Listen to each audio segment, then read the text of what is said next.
Hello, everyone, and welcome back to I Can't Believe That Happened, a 10-minute history podcast for kids and curious grown-ups.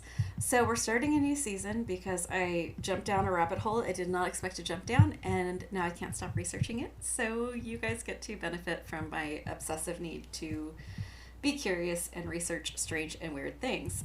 So a friend had come to me to ask me about my past as a jeweler, and yes, in the past I was a jeweler, and she wanted me to come up with some projects to teach kids, and of course I ended up jumping down a huge rabbit hole on cursed jewelry because why not? So here we go. We're going to do a whole season on cursed and interesting jewels and jewelry. So here is the prologue for what you're going to be listening to. And there will be a book at the end, which you'll be able to download for free on Kindle. I'll let you all know when that's available. And you can always head over to owlandtwine.com and click on the history link and sign up for our newsletter. All right, prologue. Cursed history of jewels and jewelry. What is it about minerals and gemstones that we find so amazing, even beyond how beautiful they are? We give them a supernatural power, from healing crystals to purifications, to remembering our dead with memento mori. And of course, the powerful, long-dead rulers cursing their jewels to keep their riches even into the eternity of the afterlife. We have told stories about cursed gems. There have been books and movies. You will certainly have heard of a few of these stories that you might find in this book. And you may even find that some of your favorite tales have their origins in real stories. When studying history, we often find that the most parting fright of the tale is not the supernatural, but in the way that people can set aside kindness and treat others in a way that they themselves would not wish to be treated, in obtaining a symbol of power and beauty.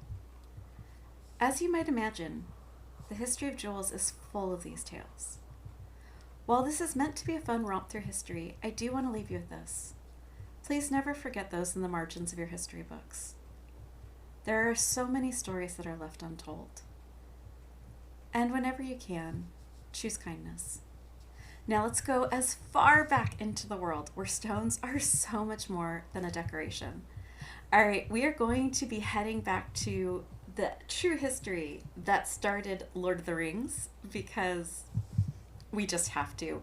We're going to go to stunning thrones and a ruby that decided political fates of the world.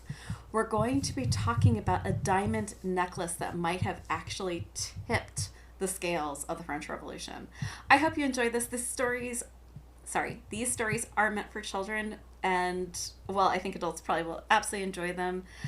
Also, keep in mind, this is true stories. You might want to peruse them before you let smalls listen to it. I will do my best to edit for all ears. And if you are a curious-minded person, just know that when you start digging a little deeper, there will be things that I did not mention in this. Just be aware.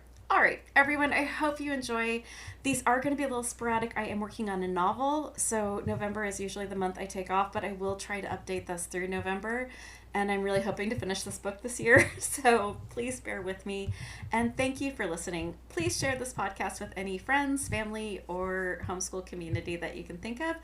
And I am working currently with a school back east. I live on the West Coast, but I am working with a school back east that reached out to me, and we're developing a curriculum for after-school classes and clubs so that schools can develop their own podcasts, which I will be hosting on my channel in their own podcast section. If this sounds interesting to you, if you are a homeschool, if you are a student who's listening who thinks that this would just be a really fun thing to have your own podcast that you could send friends and family to, please reach out. We are teaching kids how to figure out a topic, how to structure a script, and how to record. And hopefully by the end of next year, we will actually have a curriculum we can send out to schools, and I'm really excited about this project. Please reach out to me if you have any questions, concerns, or things that you would like us to include in that.